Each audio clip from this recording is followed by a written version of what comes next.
Welcome everyone to The Magical Frequency. My name is Chrissy, I'm a simulation theorist. If you enjoy this type of content, please go ahead and hit the like and subscribe button so I can hit the algorithm and spread some of this information that I consider new, fun, something different here to other people that may enjoy this type of view on life. On today's episode, we're going to be talking about ways to make our 2025 fun with action, taking action and having fun. Those two things are actually possible.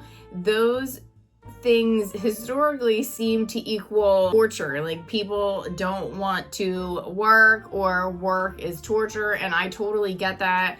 I actually work a corporate job right now, but I think my corporate job is a little bit different than your standard corporate job because the niche that I'm in is very, very specific. It is an interesting role that has kept me on my toes for many, many years. That's why I stick with it to this day. I'm not saying I will be doing this forever. I foresee myself kind of maybe drifting out of that within the next few years. It is hard work, and there are days where I do become frustrated, but a lot of the work that I do is extremely interesting, and that's what makes it quote unquote fun to a certain degree. Is different levels to work out in the simulation. Could be doing physical work, like outside, doing different construction jobs, and there's different ways to inject fun into all of these things that you're doing while you're getting to your next level.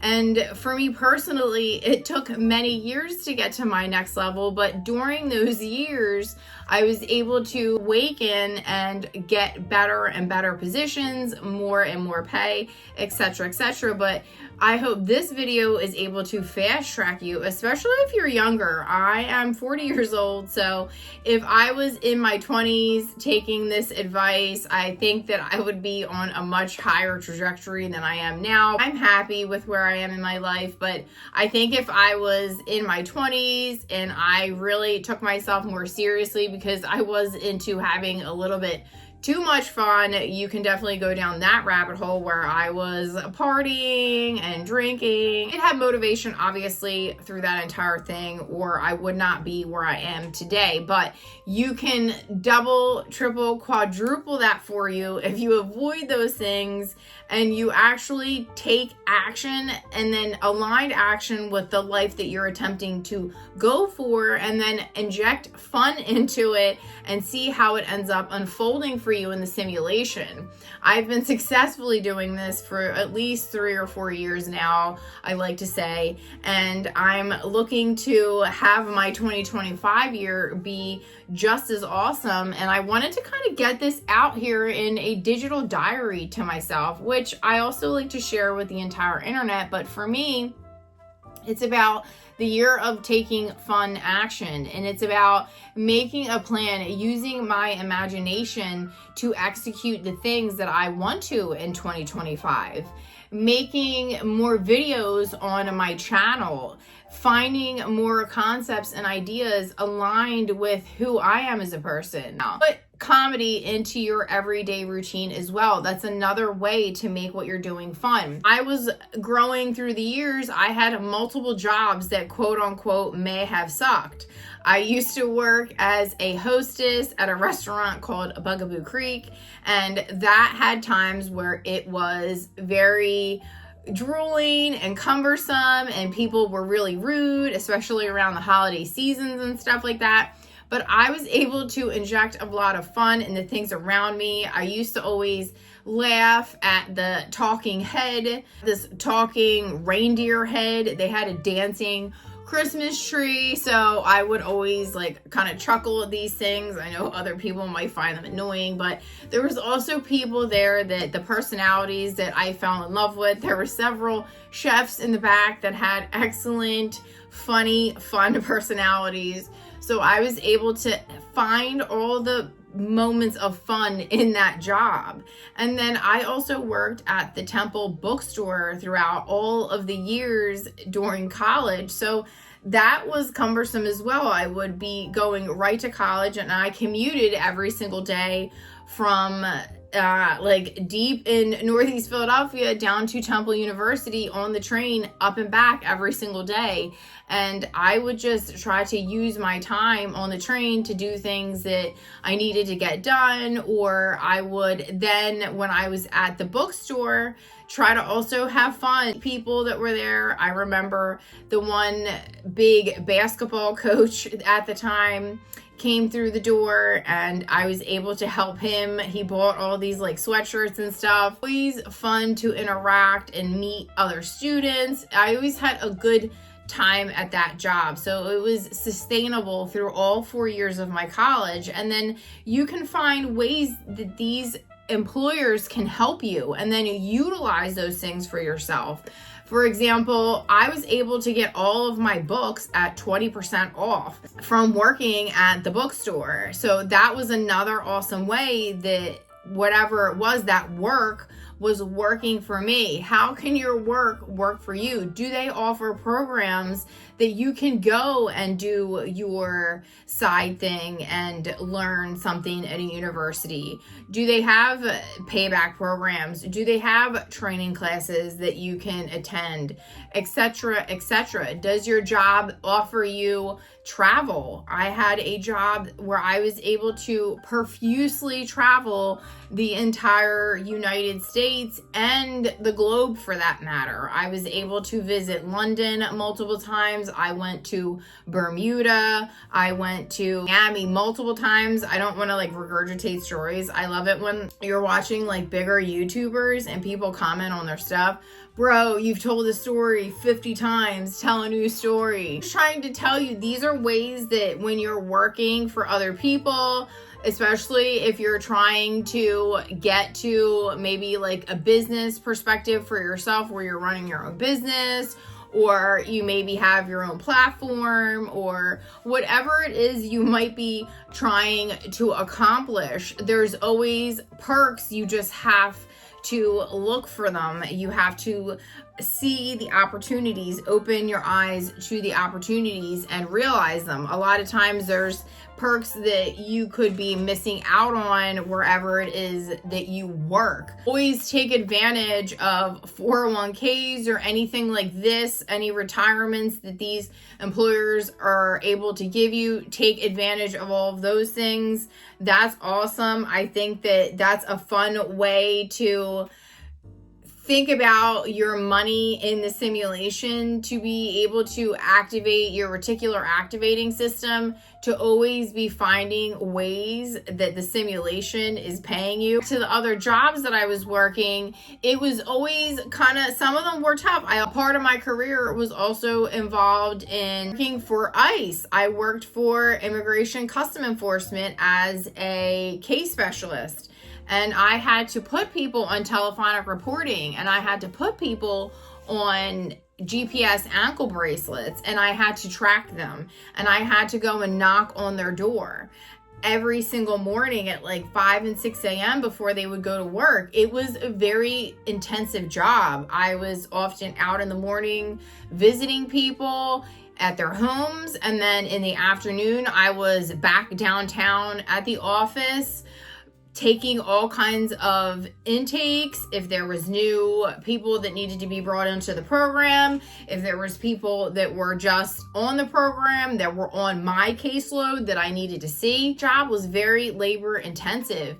And looking back at it, I did that because I thought that that would be exciting or something, or that it would be an avenue with my career path that I was going down, because I had gotten a degree in criminal justice, and it was a very intense job. It was hard to sometimes see people being put on the program, and I would have to put GPS on them, and they may have been a mother with a child. So that can be very mentally stressful. You need to find the fun in that the best way that you can with out being offensive. We used to always go out for cheesesteaks. That was a fun way that I was able to deal with that job. I would be pregnant at one point during that career move, and me and a coworker would always go out for cheesesteaks or just food like this. I'm terrible, but this was back in the day. Found the fun in that. And I'm not saying like to resort to cheesesteaks or anything like this. Like I would go out and eat healthy food too, but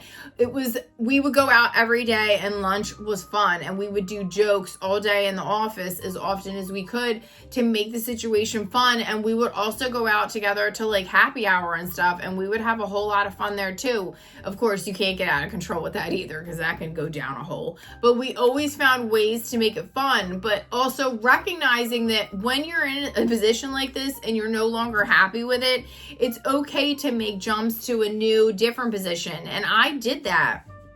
I couldn't physically take that anymore. It wasn't aligned with who I was. So I jumped over to the administration side of it, and I started doing analytics for the Department of Homeland Security in downtown Philly. And it was a good position for a little while, but then it became kind of crazy, and I was no longer aligned with doing that either. So I, after 3 years, moved from that position. But while I was there, I made some really good friendships with some of the women that were there. We had a really good time. We told a lot of jokes. We made a lot of just banter. We had a lot of fun. And we were all in this room, and the stuff that went on in that room, I'd still remember to this day. I had so much fun with some of the older people that were there. They would tell me stories about history that I had no idea about.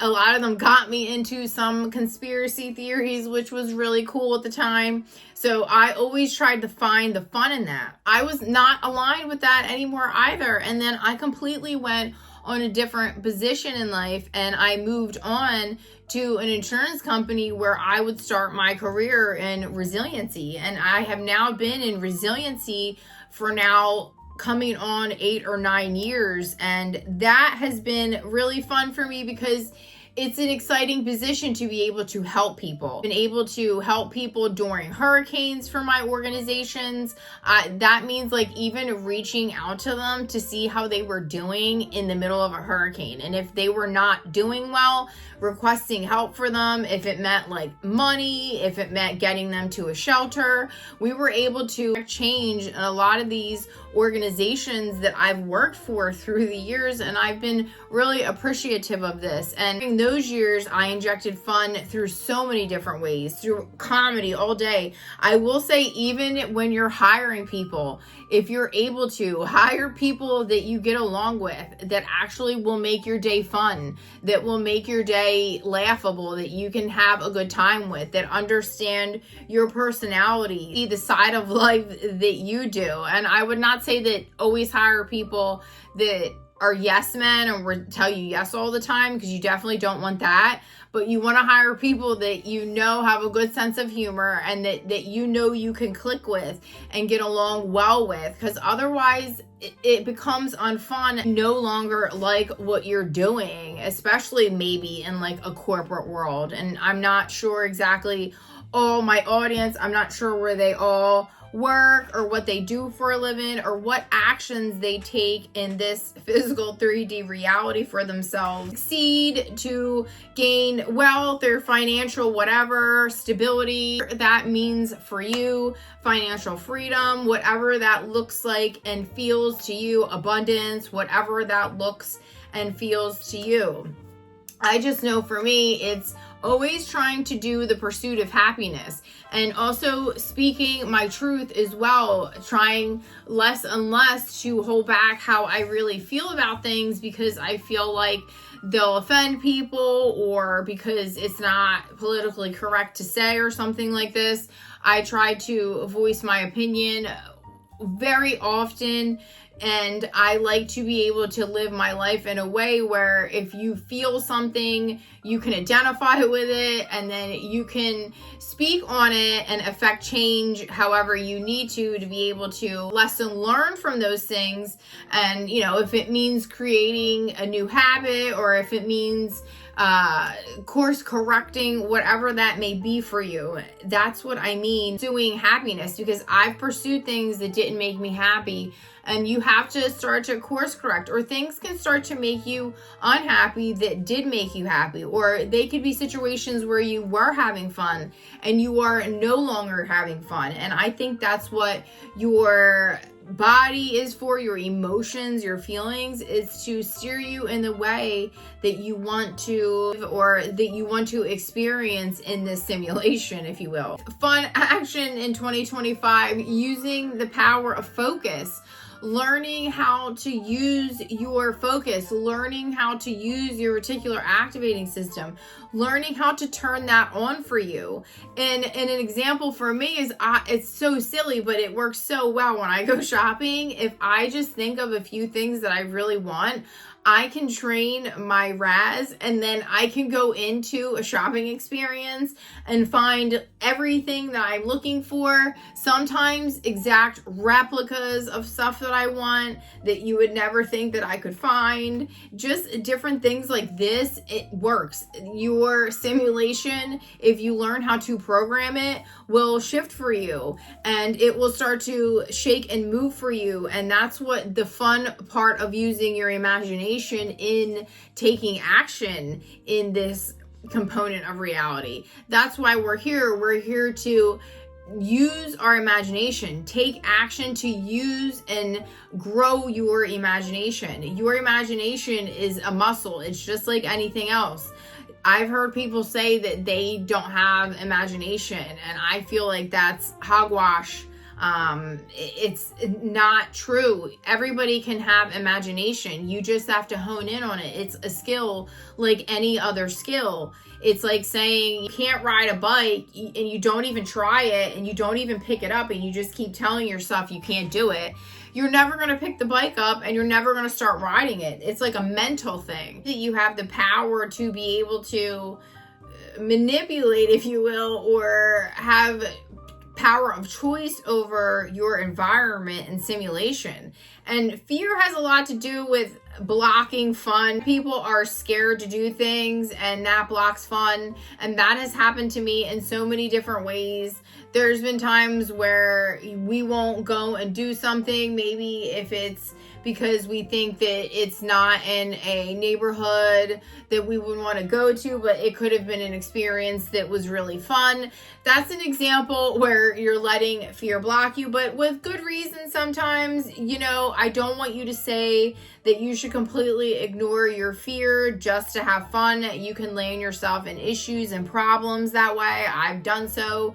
You don't want to be around sketchy characters. Game of fun. You have to learn discernment and know when enough's enough, or when you've tipped the scale too far to the left or the right. We want to stay in that more neutral place, especially when it comes to having fun. You don't want to go too crazy with it in the simulation, in my opinion. Experience times of pain, like I said, sitting for hours and hours looking at spreadsheets can be very mind-numbing, and it can cause uncomfort. But I know then I've grown my neural pathways to be able to sustain long periods of concentration and focus. That is one way I have basically trained my brain to do that. I'm not suggesting that people go out and look at Excel and do Excel formulas and look at Excel numbers for hours on end. I'm not suggesting that. I'm not suggesting that you go out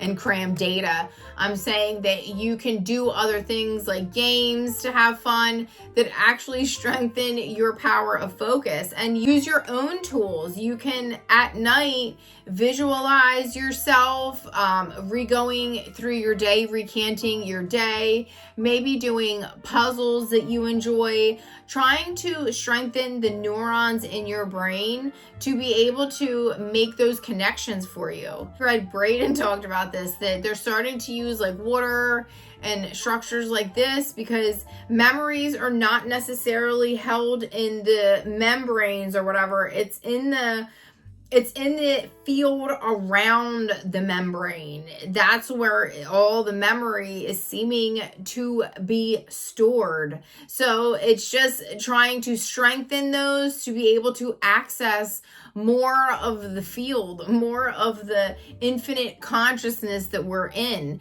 to be able to deliver you the results that you're looking for. The power of focus shifts your simulation along with your imagination.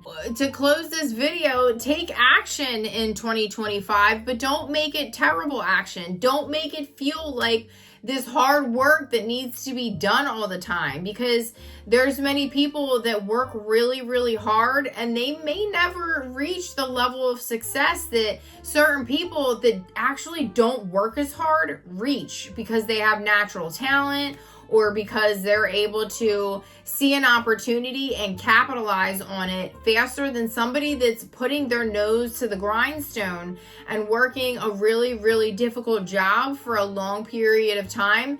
They're not seeing all of the elevated opportunities that stand there. If you are so focused on something that it has to be a certain way, you may be ignoring opportunities to make something easier for yourself, or you may be ignoring opportunities to be able to 2x or 3x or 4x something for yourself and eliminating work for yourself. Like, for example, I don't know if anybody has read The 4-Hour Work Week. That was one of the books that turned on my brain to say, you can work hard in those whatever amount of hours, but like triple and quadruple produce what somebody else can, and then be able to have an output that is amazing, that is very successful, that brings you wealth, but you didn't grind super hard for it. There's definitely levels to different things, because then you see folks that have businesses that grind their fingers to the bone. They work really, really hard, but they're also not thinking in a bigger picture where they can expand that business and maybe work less. So it's really about your perspective on how you see work, what you see as action, and then the action they take as that quote unquote said work in the simulation. There are people out here that are kids that are multimillionaires because they saw an opportunity and did not get scared or have fear and went out on a risk and made millions of dollars. Those things are possible. Is it possible for every single person? Not really, because most people will not elevate to that level of consciousness. And I'm not saying that to be rude. It's because most people will stay stuck in a cyclical battle with themselves of staying in a certain position for too long, being in certain environments that aren't conducive to getting to the next level, not taking enough action because laziness sets in from working too hard at something they don't want to do. It's a lot of different components and things that can play into why people do not awaken, why people do not see the opportunity, why they do not activate their reticular activating system, why they do not believe in themselves, why they do not think that they can elevate to the next level. I saw a clip the other day where it was a sheepdog herding a sheep that came out of line, and the sheep just didn't want to get back in line, and the dog kept biting at him. And some of the comments were hilarious. He's starting to believe, he's getting out of the matrix. And it's just as simple as that. Like, walking away knowing that you can potentially break free and make a run for it and be out of whatever situation you think that you're confined or collapsed into, if you will. It's seeing all of the opportunities and then acting on the opportunities that are right in alignment for you, and then 2xing, 3xing, 4xing, 5xing, and then being able to have a whole lot of fun taking that action. And it doesn't feel like work. It feels like fun. It feels like having a good time. It feels like the right thing for you. It feels like the next best step.